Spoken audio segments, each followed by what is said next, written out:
सभी छात्रों को नमस्कार। आज हम कक्षा 9 विषय हिंदी पद्य 7 सूरदास के पद, जिनके लेखक हैं सूरदास और साहित्य प्रकार है पद्य। और सूरदास के यहाँ 2 पद दिए गए हैं, उसके बारे में आज हम पढ़ेंगे। तो सबसे पहले हम सूरदास के बारे में हम परिचय लेंगे। सूरदास का जन्म सन 1478 ईस्वी सन और निधन सन 1573 में हुआ है। महाकवि सूरदास जी का जन्म कुछ लोगों के मतानुसार दिल्ली के पास सिही नामक गांव में हुआ था। यानी कि कुछ लोग ऐसे मानते हैं कि सूरदास जी का जन्म कहाँ, तो कि दिल्ली के पास सिही नामक गांव है, वहाँ हुआ है।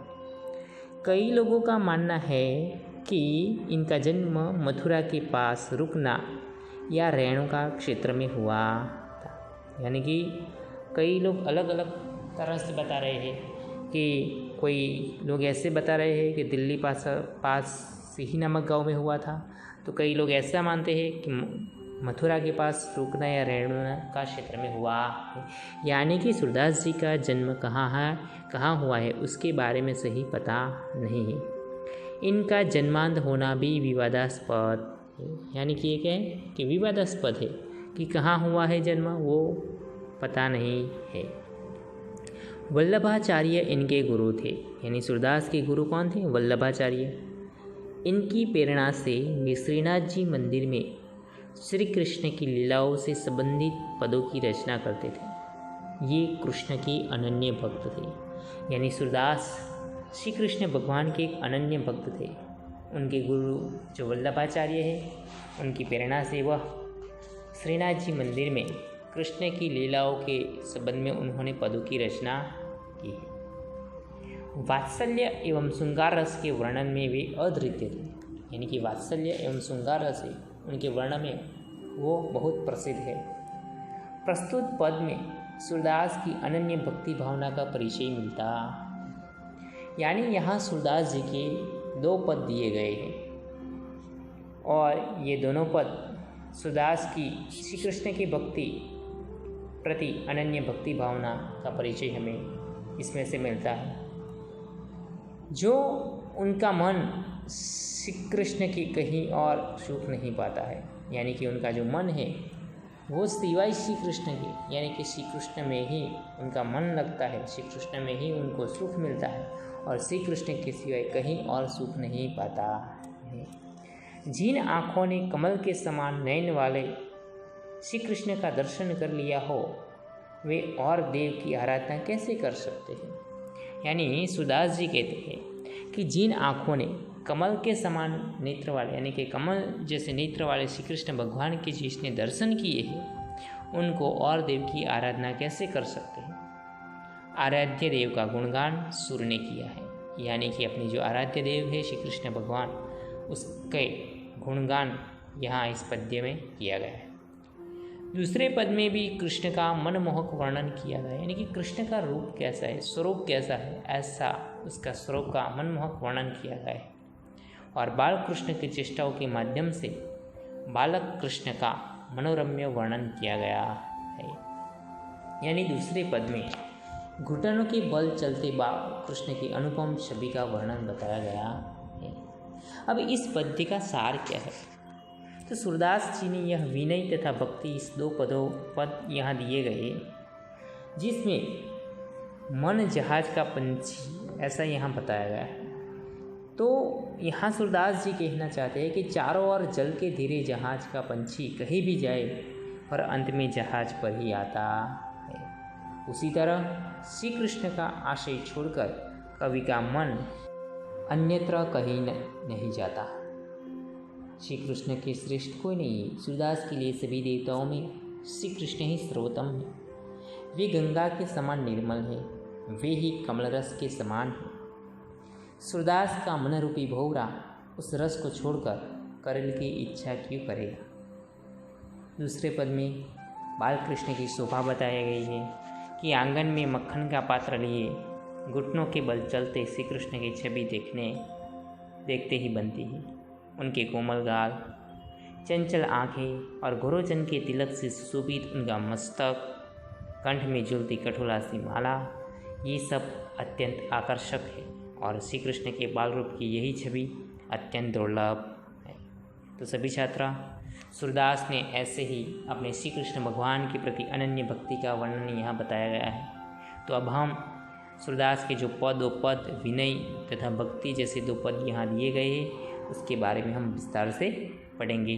सभी छात्रकारान अपनी अपनी किताब में विनय तथा भक्ति, जिसमें पहला पद के बारे में हम पढ़ेंगे।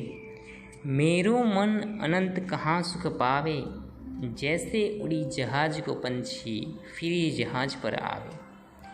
कमल नैन को छोड़ी महात्म और देव को ध्यावे, परम गंगा को छोड़ी पियासो दुर्मति कूप खनावे।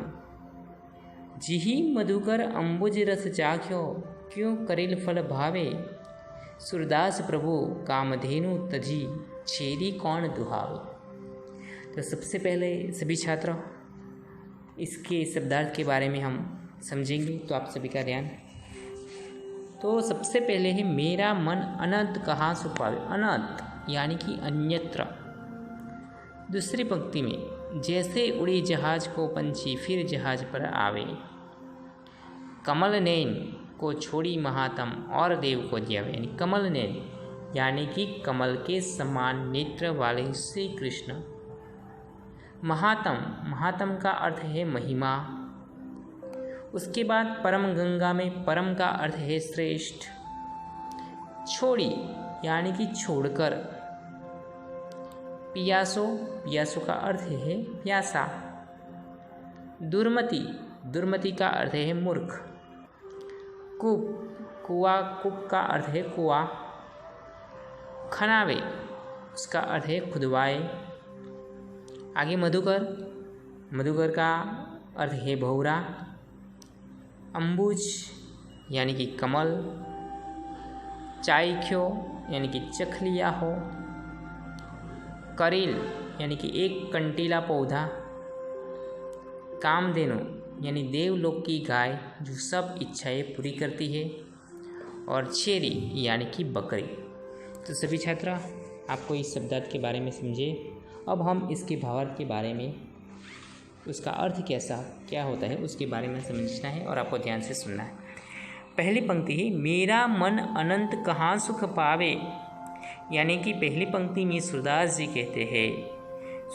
कहते हैं कि मेरा मन श्री कृष्ण के सिवाय और कहीं सुख नहीं पाता। सभी छात्र, पहली पंक्ति का भावार्थ ऐसा है। सूरदास जी कहते हैं कि मेरा मन श्री कृष्ण के सिवाय और कहीं सुख नहीं पाता। दूसरी पंक्ति जैसे उड़ी जहाज को पंछी फिरी जहाज पर आए। तो किस तरह उदाहरण दिया गया। जैसे जहाज का पंछी जहाज से उड़कर पुनः जहाज पर ही आता है, उसी तरह मेरा मन देवताओं के यहाँ से भटक कर फिर श्री कृष्ण के चरणों में लौट आता है।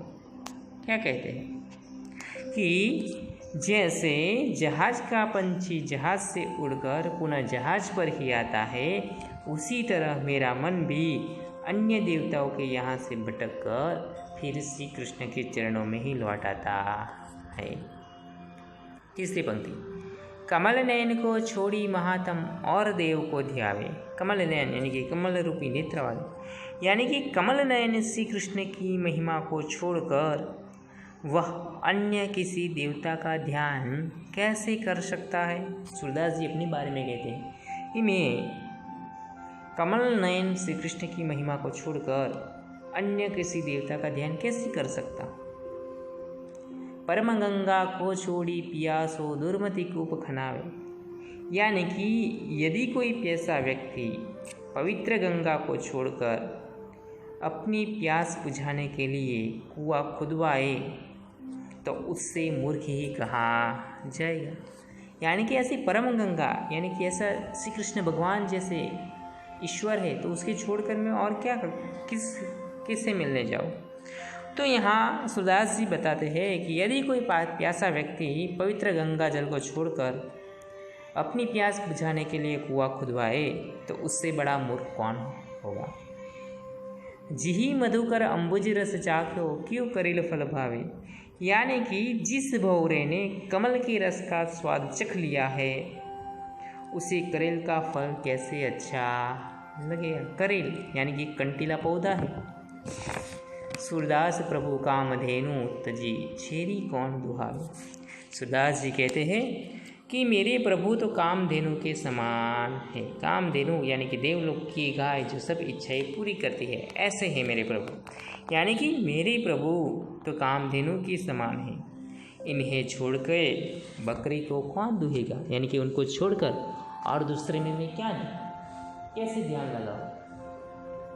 तो सभी छात्रा, यहाँ सूरदास ने अपने श्री कृष्ण के प्रति जो भक्ति भावना बताई गई है तो उसका यहाँ वर्णन पहले पद में बताया गया है।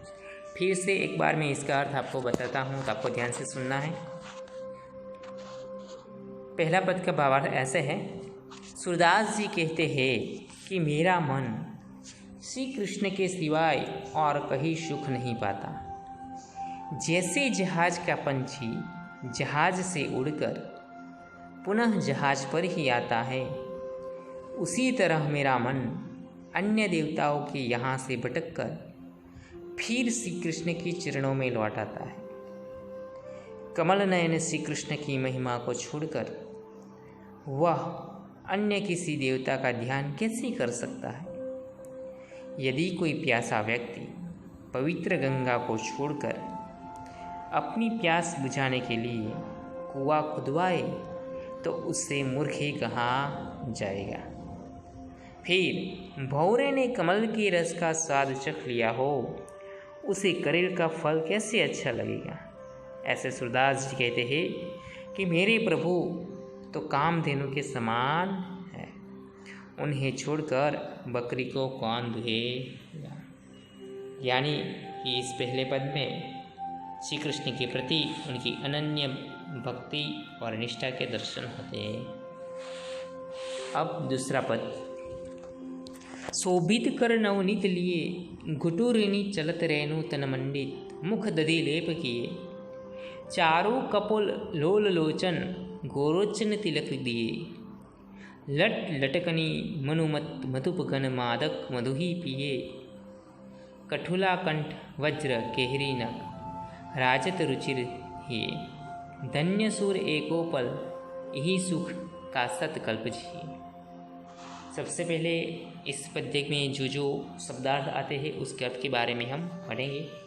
तो सबसे पहले शोभित कर नवनीत, उसमें कर का अर्थ है हाथ। नवनीत का अर्थ है मक्खन। दूसरी पंक्ति में घुटुरिनी चलत रेणु तन मंडित मुख दधि लेप किए। रेणु यानी धूल, मंडित यानी सुशोभित, दधि यानी कि दही।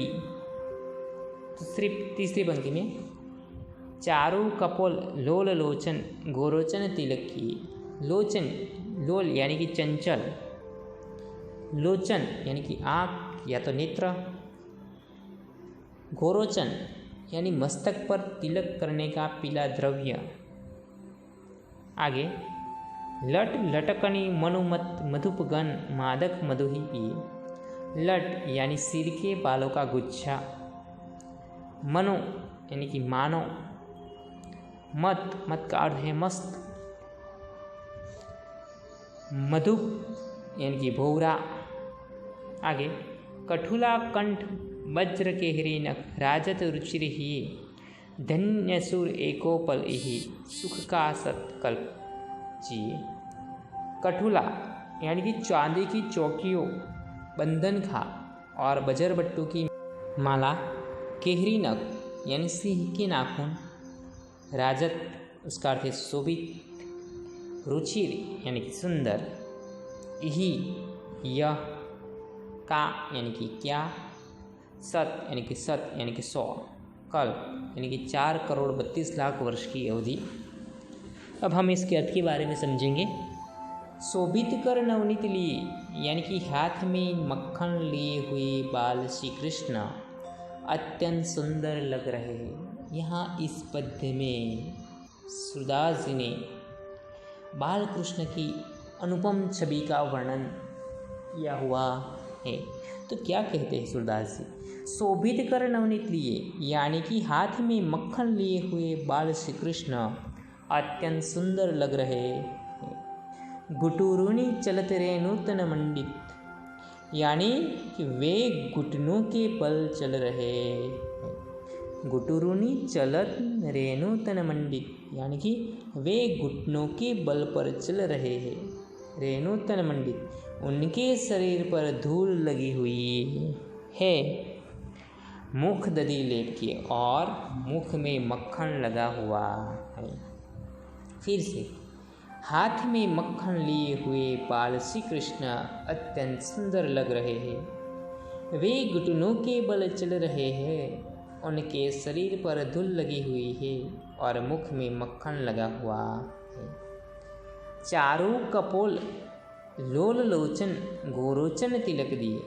चारू कपोल, यानी कि उनके जो गाल सुंदर, लोल लोचन यानी नेत्र चंचल है, यानी कि उनके गाल सुंदर और नेत्र चंचल है।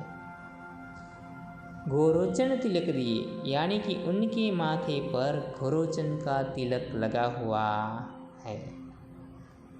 लट लटकनी मनुमत मधुपगन मादक मधु ही पिए, यानी कि उनके सिर के दोनों ओर लट लटकनी, यानी कि उनके सिर के दोनों ओर लटें झूल रही है।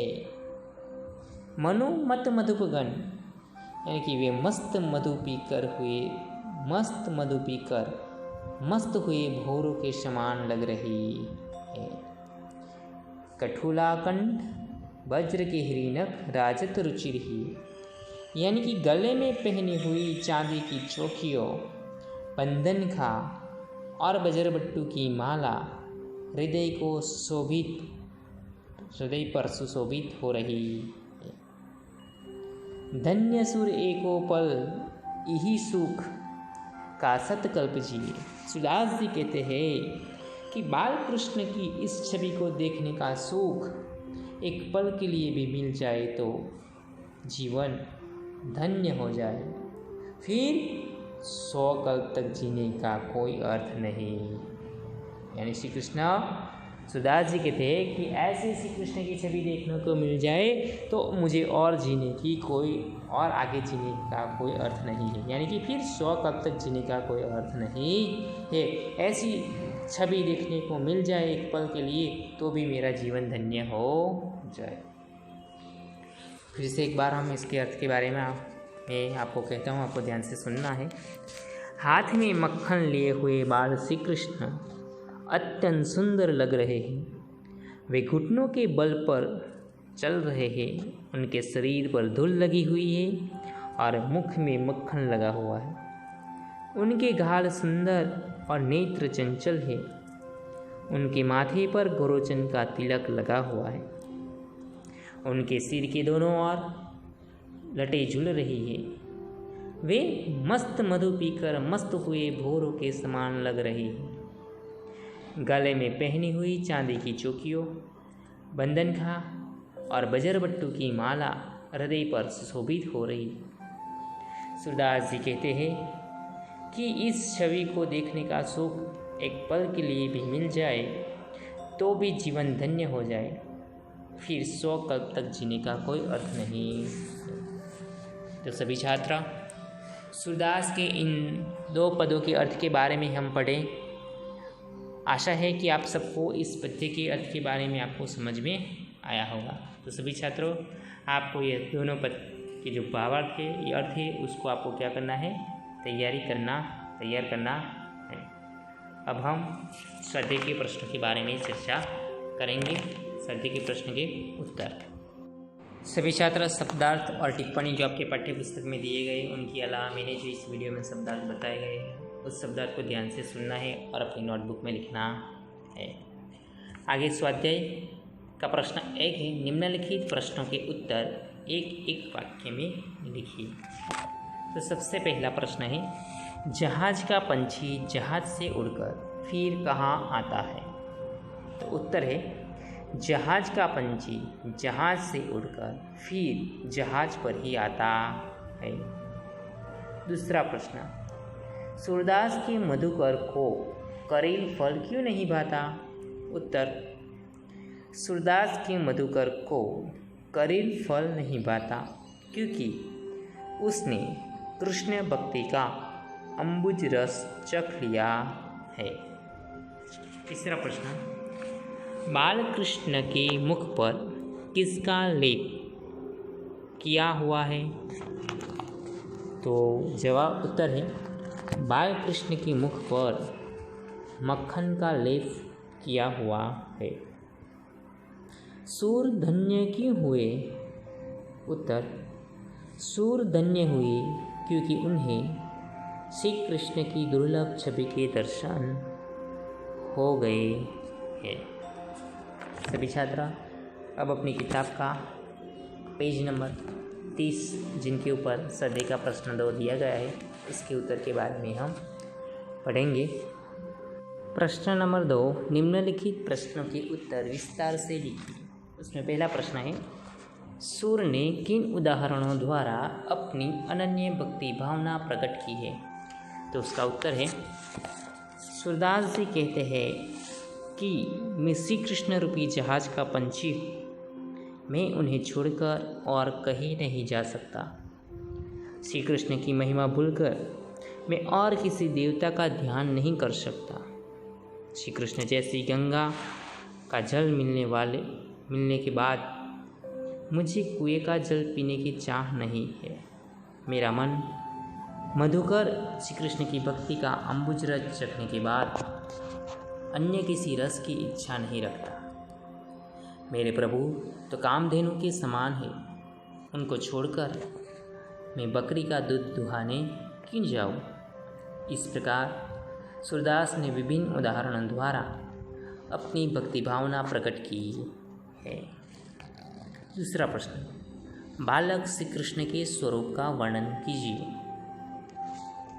उत्तर, बालक श्री कृष्ण की मूर्ति बड़ी मनोहर है। वे अपने हाथों में मक्खन लिए हुए घुटनों के बल चल रहे हैं। उनके मुंह में मक्खन लगा हुआ है। उनके गाल सुंदर और आंखें चंचल हैं। उनके माथे पर गोरोचन का तिलक लगा हुआ है। उनकी लटें मदमस्त भौरों जैसे सुंदर लग रही हैं। वे अपने गले में कठुला की माला पहने हुए हैं। इसी प्रकार श्री कृष्ण की छवि अत्यंत मोहक है। तीसरा प्रश्न है, सूरदास अपने आप को धन्य क्यों मानते हैं? उत्तर, सूरदास श्री कृष्ण के अनन्य भक्त हैं। श्री कृष्ण के अतिरिक्त वे अन्य किसी का ध्यान नहीं करते। श्री कृष्ण की मनमोहक छवि सदा उनकी आँखों में बसी रहती है। यह छवि उन्हें अनुपम सुख प्रदान करती है। वे श्री कृष्ण की इस छवि को दुर्लभ मानते हैं। उन्हें अपने प्रभु की इस अनोखी मूर्ति के दर्शन हुए, इसीलिए वे अपने आप को धन्य मानते हैं। आगे प्रश्न 3, तत्सम रूप लिखिए। अनत उसका अर्थ है अन्यत्र। पंछी का पक्षी। महात्म यानी महात्यम। पियासो प्यासा। दूरमति यानी दुर्मति। लट यानी केसकुच। मधुही यानी कि मध। केहरी उसका अर्थ है केसरी। प्रश्न 4, समानार्थी शब्द लिखिए। पक्षी तो खग। अम्बुज जलज। कूप यानी कुआं। मधुकर यानी भमर। धेनु यानी गाय। छेवी यानी बकरी। नवनीत यानी मक्खन। लोचन यानी नयन। कंठ यानी गला। और नख यानी नाखून। तो सभी छात्र यहाँ स्वाध्याय के जितने भी प्रश्न दिए हैं उसके उत्तर के बारे में हम पढ़ें। अब आपको इस वीडियो को ध्यान से सुनना है और समझना है, और यहाँ जो तो पद्य दिए गए उनका जो अर्थ मैंने बताया है उस अर्थ को आपको तैयार करना है। और उसके बाद आपको जो भी PDF भेजी जाएगी उस PDF में से देखकर आपको उसके शब्दार्थ, स्वाध्याय के प्रश्न, हेतुलक्षी प्रश्न और व्याकरण जो भी है वो अपनी नोटबुक में सुंदर अक्षरों में लिखना है। तो आप सभी को आशा है कि इस इकाई 7 सूरदास के पद के बारे में आपको समझ में आया होगा। दूसरी बार मैं आपको बता रहा हूँ कि इस वीडियो को आपको ध्यान से सुनना है, समझना है, और जो भी समझ में नहीं आता है तो आपको पूछना है। तो यहाँ हमारा इकाई 7 सूरदास के पद का यह वीडियो यहाँ समाप्त होता है। जय हिंद, जय भारत।